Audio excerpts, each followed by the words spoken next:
আপনি কি জানেন পৃথিবীতে জিনার সূচনা কখন এবং কিভাবে হয়েছিল?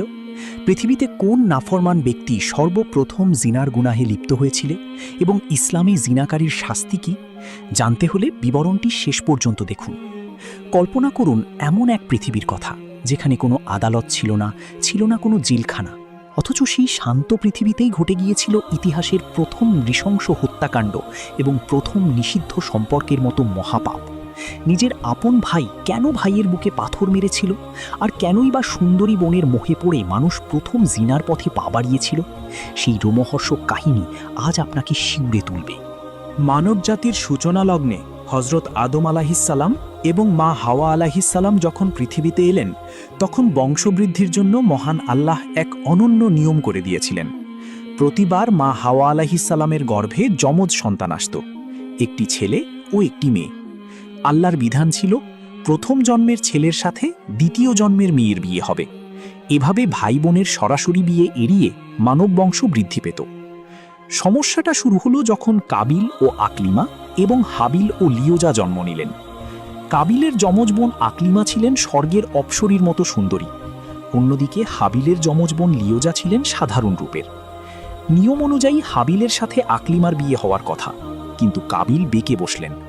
আকলিমার রূপে পাগল হয়ে তিনি বললেন, না, আকলিমা আমার সাথে জন্মেছে, তাকে আমিই বিয়ে করব। হজরত আদম আলাইহিসসালাম তাকে বারবার বোঝালেন যে এটা আল্লাহর আইন বিরোধী, কিন্তু কাবিল ছিলেন নাছোড়বান্দা। ফয়সালার জন্য হজরত আদম আলাইহিসসালাম বললেন, তোমরা দুজনে আল্লাহর উদ্দেশ্যে কুরবানি দাও, যার কুরবানি কবুল হবে সেই আকলিমাকে বিয়ে করবে। হাবিল তার পশুপালের সবচেয়ে সেরা মেষটি আল্লাহর নামে দিলেন, আর কাবিল দিলেন অনিচ্ছা সত্ত্বেও কিছু পচা গলা ফসল। পাহাড়ে রেখে আসার পর দেখা গেল আকাশ থেকে আগুনের শিখা এসে হাবিলের মিষ্টি পুড়িয়ে দিয়ে গেছে, অর্থাৎ হাবিলের কুরবানি কবুল হয়েছে। কুরবানি কবুল না হওয়ায় কাবিলের ভেতর শয়তান জেগে বসল।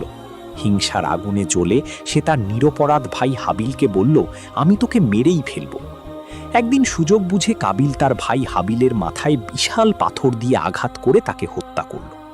নিথর দেহটি নিয়ে কি করবে বুঝতে না পেরে 7 দিন সে ভাইয়ের লাশ কাঁধে বয়ে বেড়াল। শেষে একটি কাকের মাটি খোঁড়া দেখে সে প্রথম কবর দেওয়া শিখল।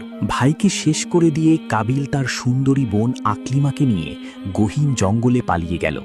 সেখানে কোনো সমাজ ছিল না, কোনো শাসন ছিল না। শয়তানের সরাসরি ধোকায় পড়ে তারা দুজনে লিপ্ত হল আদিমতম মহাপাপ, জিনা বা ব্যভিচারে। এভাবেই পৃথিবীতে প্রথম অবৈধ সম্পর্কের সূচনা হলো। শুধু তাই নয়, শয়তান তাদের দিয়ে আগুনের পূজা বা শিরকও করিয়ে নিল।